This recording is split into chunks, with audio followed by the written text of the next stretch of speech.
आज हम बात करेंगे पानीपत के प्रथम युद्ध की। 21 अप्रैल 1526 में इब्राहिम लोदी और बाबर के बीच लड़ा गया था। इसे भारतीय इतिहास का निर्णायक युद्ध माना जाता है।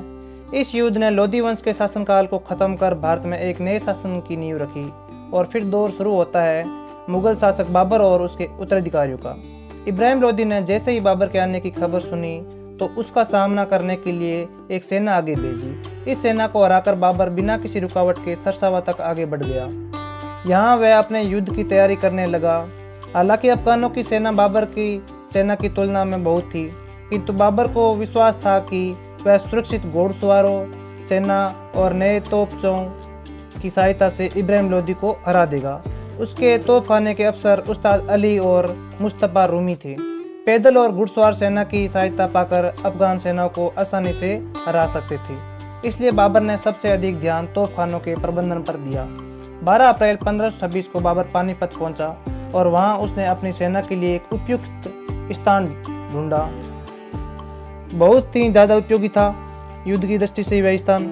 मैदान के दाएं भाग पानीपत के शहर द्वारा सुरक्षित था तथा इसके मध्य भाग के आगे बाबर ने तोपों को जमा दिया और पहले से तैयार की गई गाड़ियों और सिपाहियों से उसे सुरक्षित कर दिया, जिनके पीछे तोपची और बंदूकची रखे गए थे, जबकि बाएं तरफ के मैदान को खाई काट कर गिराए गए पेड़ों से सुरक्षित किया। वहीं दूसरी तरफ सुल्तान इब्राहिम लोदी भी एक बड़ी सेना लेकर पहुंचा। बाबर के अनुमान के आसार पर लोदी की सेना में 1 लाख सिपाही थे, किंतु ये सेना सुरक्षित नहीं थी क्योंकि इसमें बहुत से ऐसे सैनिक थे जिन्हें लड़ाई का बिल्कुल भी ज्ञान नहीं था।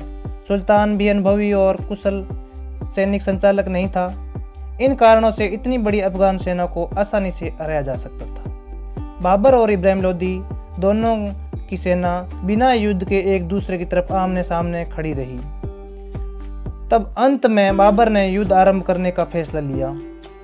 उसने अपनी सेनाओं को बाएं, मध्य और दाएं 3 भागों में विभाजित किया और इस सेना के दोनों दूरस्थ पासों पर मंगोल की एक सेना रखी, जिसका काम युद्ध जम जाने पर दोनों ओर से बढ़कर शत्रु सेना को घेर लेना था।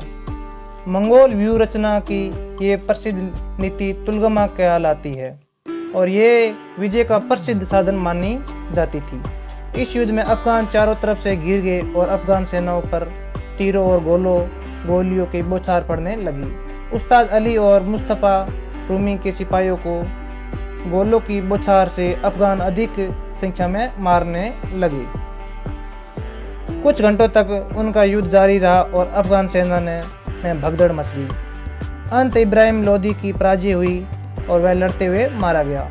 युद्ध का परिणाम ये हुआ कि दिल्ली में लोदी वंश का शासन का अंत हुआ और पंजाब और दिल्ली पर बाबर का अधिकार हो गया। भारत में मुगल साम्राज्य की स्थापना हुई और साथ ही साथ बाबर के बुरे दिनों का अंत हुआ।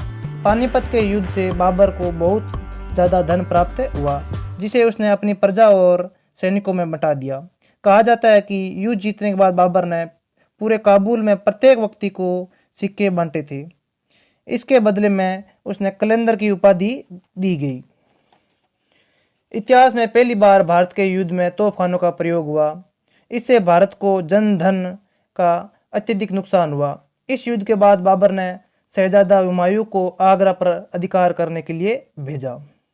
दिल्ली और आगरा में बाबर के हाथ बहुत बड़ी धन संपत्ति लगी। इसी के साथ मुगल साम्राज्य की नींव पड़ी।